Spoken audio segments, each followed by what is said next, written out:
Hey, it's your guy Tyrrell back with the interviews. France, Argentina, big round of 16 clash. France get past Messi's Argentina by the skin of their teeth, but how did they do it? Did Messi's Argentina deserve it? Why didn't they start Higuain and Aguero? And how did France easily get past that Argentinian defense? Don't worry, here at the interviews, we've got you covered. So on this edition of the interviews, we're gonna break down how France beat Argentina.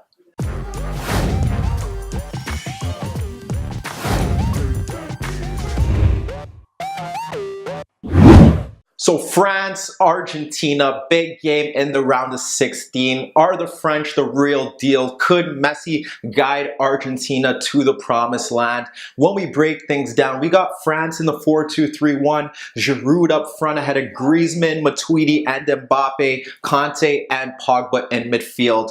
Argentina going for a different look, 4-3-3. They had Pavon and Di Maria with Messi as somewhat of the false nine, Banega and Perez ahead of Mascherano. What went right? What went wrong? Well, you have to look at the approaches. Here, you have Matuidi kind of tucking in, and the reason why they had Matuidi tucking in and why it was pivotal for him to play is, one, in the first game, we saw him when he played against Peru, he did a different job in terms of marking their advancing right back. Here, that wasn't his role. His role was to tuck in. They know Messi likes to drift into those zones when he drops deeper, move out to the right flank. Now they had Matuidi and Kanté drifting into those channels, ensuring that there was space, no space for Messi to break into, and the midfield was able to stay compact with them. So that was key to why Matuidi was there. It was also the fact that he could play that role for the most part, simply based on the fact that Mercado doesn't want to get forward. He doesn't like to get forward. When you saw a lot of France breaking on the counterattack in the first half, it was down the middle, it was down their right-hand side. Mercado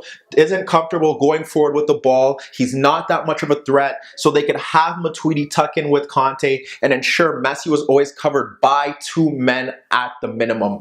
France looking to obviously drop deeper, play on the counterattack, but that is kind of what Argentina wanted to do. That is why Pavon and Di Maria started. They could have Messi drop deep, pull markers out of position, and then have Pavon and Di Maria charge into those space behind the defense. We saw Banega win a loose ball in midfield earlier on in the game to slide in Di Maria, and that was kind of what they wanted down the left-hand side. However, Di Maria's cross was poor, and that was kind of the theme of the game. Although Di Maria did score a great goal and did win the free kick for the goal that Mercado actually scored to put Argentina ahead, they didn't get enough from wide areas. Di Maria constantly running at defenders, not getting past Pavard.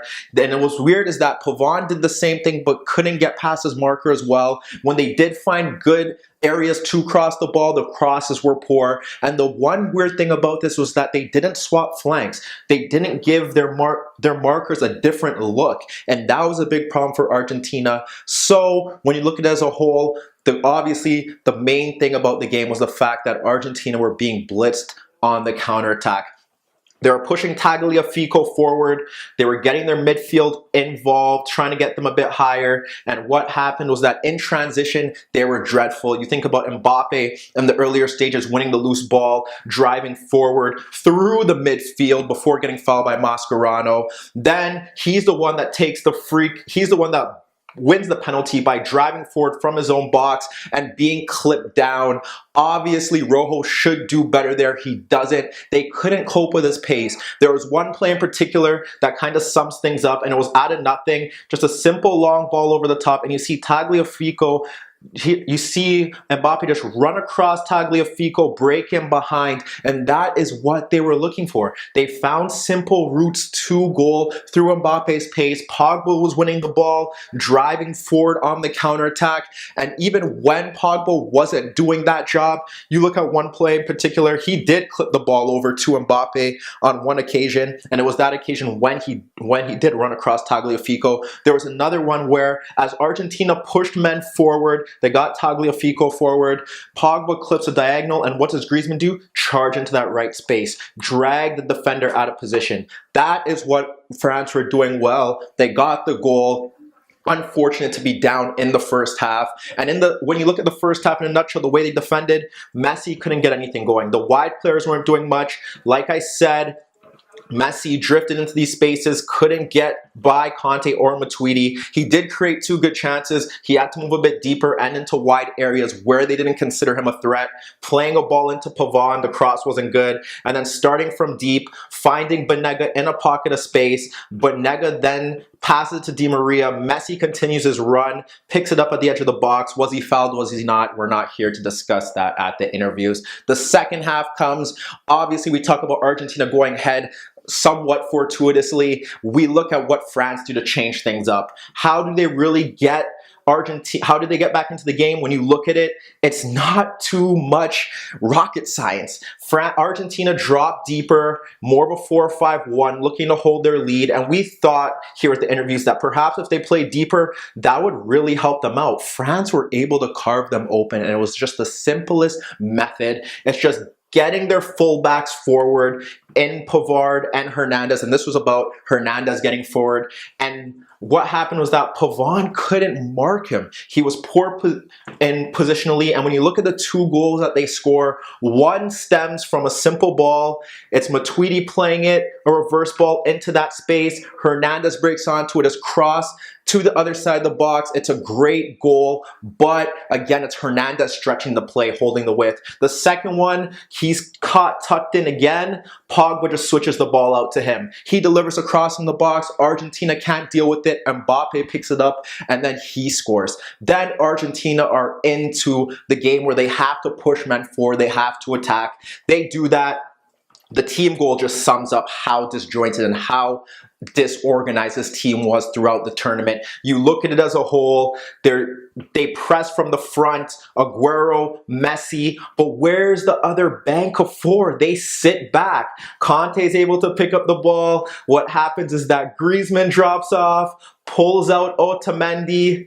So Griezmann pulls out Otamendi, Matuidi gets in behind Banega to get the pass. Giroud runs off of Fazio, who came on, and then he slides in Mbappe because Tagliafico has to come over, slides it into Mbappe. Perfect counter-attacking goal. France devastating on the counter-attack through Mbappe's pace.